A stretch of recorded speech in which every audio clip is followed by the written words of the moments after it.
Right guys, welcome back to Tech Tuesday, your weekly look at everything to do with technology in golf. And there's a couple of club announcements this week. Most noticeably, Ping have brought out a new range. And whenever Ping bring out some clubs, it is always worth taking note because generally they don't bring clubs out as often as some of the other manufacturers. And therefore you sometimes feel that they have been putting a little bit more time in, even though I don't believe this is accurate if I'm being honest with you.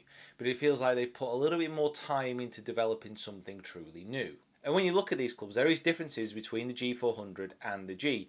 Although why they've gone from the G to the G400, I'm sure there's a reason why somewhere. And there are some slightly unusual things with the G range, especially with the drivers, which is where we'll begin, because they've actually decreased the club head size. Now, for most people versed in golf club technology, the 460cc limit on a golf club, it allows companies to push weight to the outer perimeter of the golf club and promote a higher moment of inertia and more forgiveness. Ping for many years have been an exponent of this, but now they've actually reduced that club head size in their drivers,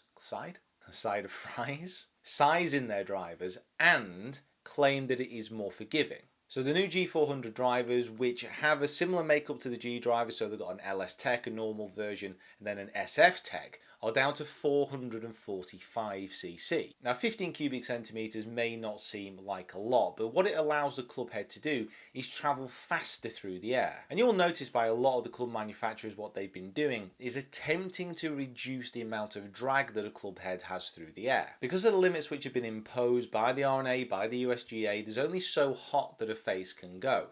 However, there's no limit to how fast a club head can travel through the air. So manufacturers have been trying to find a way to get golfers to swing it faster and therefore still claim that their drivers are going further. And according to Ping, the company has managed to get 0.75 miles an hour more club head speed and a 3% increase in moment of inertia. And that's over the G30 and the G. Now bear in mind those drivers, very forgiving indeed. So to actually get a driver which is smaller and yet still have more forgiveness and yet travel faster through the impact area, therefore giving more distance, it's quite a big claim to make. With the new drivers as well and the new clubs, they seem to have gone a little bit mental as far as their casting processes go. Now when we went to visit Ping a couple of years ago now, they were on about how they are pioneers in casting golf clubs, how they think they are some of the leaders in that field. And they've not gone to a multi-material compound construction with their golf clubs because they say their crown now is the thinnest it's ever been and it allows them to move weight more easily because apparently when you're adding say a carbon fibre into the club head, that doesn't take account for the glue and other things to make it all function together. They've also kept a few things on the driver head slightly remodeled from the G and the G30. So they've still got the turbulators on the top, so from the G30, and they've still got that dragonfly technology on the back which allows them to strip titanium out of the head where they don't want it to be and then reposition it. But through these photos, what you can't actually see is just how mean it looks when you actually set it down and address it. So I've had a look at the drivers, I've had a bit of a swing and a hit with them, and they look, mean. It's certainly not one for the purists. So when you look down, there does seem to be a lot going on, and you can't really noticeably tell that it's a smaller club head. So it does look big, it does look brash, it does look bold. Because of the way that they've been repositioning weight within the head now, because of the changes to the overall club head technology, they've reintroduced tungsten weighting back into the driver. So with the SF Tech driver, it comes in 10 and 12 degrees. It does have the adjustable neck, although it doesn't give masses of adjustability when compared to other brands. Tungsten is placed in the heel for 10 to 12 yards of draw bias, according to Ping. The standard G400 comes in 9 and 10.5 degrees, and tungsten is placed at the extreme rear of the sole for maximum forgiveness and for widespread appeal. And with the LS Tech, the one that I'm probably more than likely going to be trying out to see if it potentially goes in the bag, that comes in an 8.5 and a 10 degree, with tungsten placed more forward than the standard model, shifting the centre of gravity forward. Now this is obviously something you should become accustomed to by now. The G400 fairway woods for me aren't as good looking as the G fairway wood, so the one I'm currently using. They look to my eye a little bit bigger, a little bit chunkier. They still perform, but I did prefer the shape of the G fairway wood. However, in the fairway woods and the hybrids, they've introduced a new steel into the club face. Now I believe the club faces are made, I think it's pronounced Miraging steel? Miraging steel? Maraging steel? Miraging. Mar-aging steel. Which apparently is stronger and more flexible than the 455 carpenter steel that they used previously in the G line. But as mentioned, I do like the look of the G more. The G400 irons in the flesh didn't really appeal to me massively.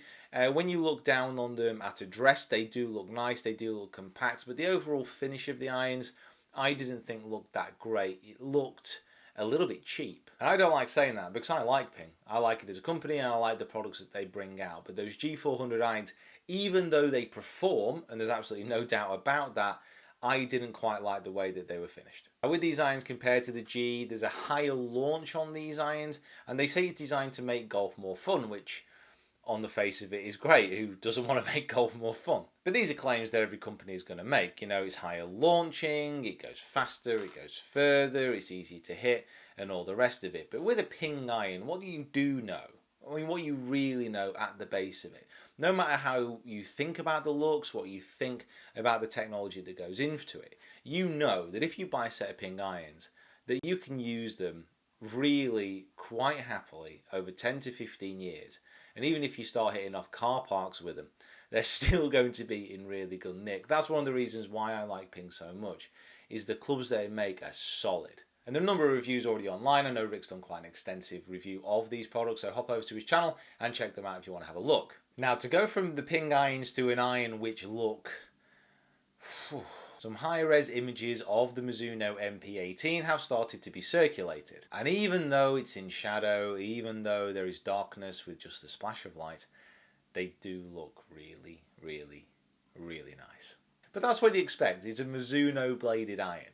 I don't think Mizuno blades have ever been ugly. However, this one does look just gorgeous.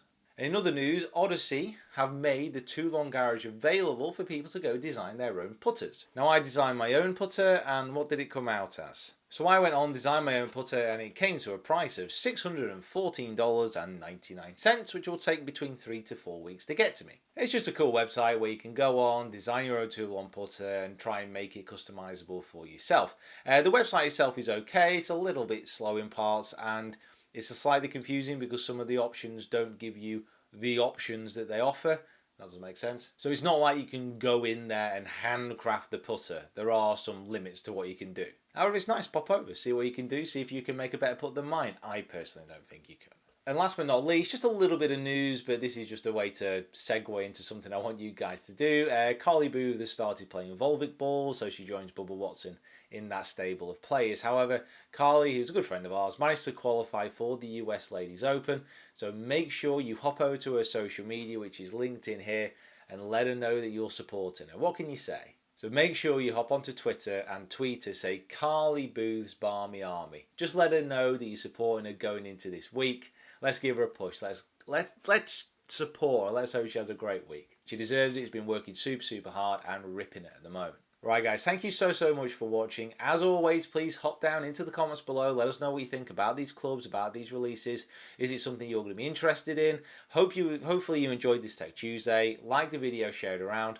Follow me on all my other social media platforms as well, which are linked in the description below. And we'll see you down here next time.